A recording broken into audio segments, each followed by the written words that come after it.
नमस्कार शेतकरी मित्रांनो, कापूस आणि सोयाबीनचे वितरण आजपासून सुरू होणार आहे।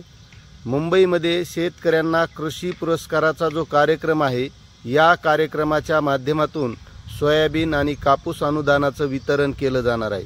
आता शेतकरी मित्रांनो, ज्या शेतकऱ्यांचं त्या कापूस अनुदान यादीमध्ये नाव आलं नाही, म्हणजे जी यादी आहे, तर बऱ्याच शेतकऱ्यांना, ज्या शेतकऱ्यांना PM किसान योजना, नमो शेतकरी योजना या योजनेचे पैसे येतात, अशा शेतकऱ्यांना हे पैसे त्यांच्या खात्यामध्ये डायरेक्ट येणार आहेत। पण मित्रांनो, बऱ्याच शेतकऱ्यांचं PM किसान योजना किंवा नमो शेतकरी योजनेचे पैसे मिळत नाहीत। मग अशा शेतकऱ्यांना त्यासाठी KYC करावी लागणार आहे आणि ती KYC आपण आपल्या घरच्या घरी सुद्धा करता येऊ शकते।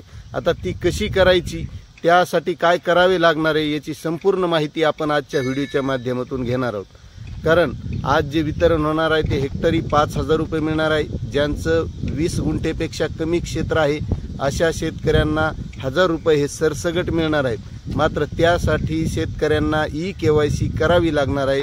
मग त्यासाठी कुठेही महासेवा केंद्रावर जाण्याची गरज नाही किंवा कुठेही आपली सरकार सेवा केंद्रावर जाण्याची गरज नाही। आपण घरच्या घरी सुद्धा ही KYC करू शकतो। आता ती कशी करायची, तर चला मी तुम्हाला दाखवतो। शेतकरी मित्रांनो, ही ती वेबसाईट आहे, सन 2023 खरीपातील हंगामातील कापूस व सोयाबीन उत्पादक शेतकऱ्यांना अर्थसहाय्य।